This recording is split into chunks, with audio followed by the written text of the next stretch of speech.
இன்றைய எழும்பி பிரகாசிக்கும் வார்த்தையின் மூலமா உங்களை சந்திப்பதில் மிக்க மகிழ்ச்சி. இன்றைய நாளிலும் கூட வேதத்திலிருந்து நாம் ஒரு வசனத்தை தியானிக்கலாம்.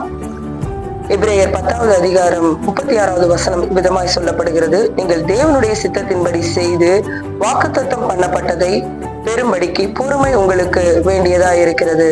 இந்த நாளிலும் கூட அநேக குடும்பங்கள்ல வாக்கு தத்தங்கள் நிறைவேறாமல் இருப்பதற்கு காரணம் என்னன்னு சொல்லி பாத்தீங்கன்னா, அவங்க பொறுமையோட காத்திருக்கிறது இல்ல.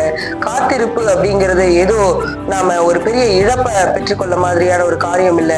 நம்ம காத்திருக்கும் பொழுது ஒரு நிறைவானத, நன்மைய, நல்லத, தேவனிடத்திலிருந்து சிறந்ததை பெற்றுக்கொள்ள முடியும். இந்த நாளிலும் கூட அப்படிப்பட்ட பொறுமை நம்ம ஒவ்வொருவருக்கும் வேணும். கர்த்தருடைய சமூகத்துல காத்திருக்கும்படியாக நம்மை தேவன் இந்த நாளில நினைவு கூர்ந்து இருக்கிறார். நம்ம எல்லாரும் ஒப்பு கொடுத்து செபிக்கலாம். கர்த்தருடைய சமூகத்துல காத்திருந்து பெற்றுக்கொள்வதற்கு நம் ஆயத்தப்படலாம். கண்களை மூடி செபிக்கலாம். நீங்கள் அதிகமாய் நேசிக்கிற நல்ல தகப்பனே ராஜா, இதோ இந்த வேளையிலும் கூட ராஜா, அப்பா நீர் சொன்னது போல உடைய வாக்கு தத்தத்தை நாங்கள் சுதந்திரத்துக் கொள்ள பொறுமையானது எங்களுக்கு வேண்டியதா இருக்குது ராஜா. அநேக குடும்பங்கள்ல பொறுமை இல்லாம வாக்கு தத்தத்தை இழந்து போகிறார்கள். இந்த நாளிலும் நாங்கள் செபிக்கிறோம். சொல்லப்பட்ட வார்த்தையின்படி ஒவ்வொரு குடும்பத்திலும் ராஜா வாக்கு தத்தம் நிறைவேற பொறுமையானது மிக அவசியமா இருக்கிறது.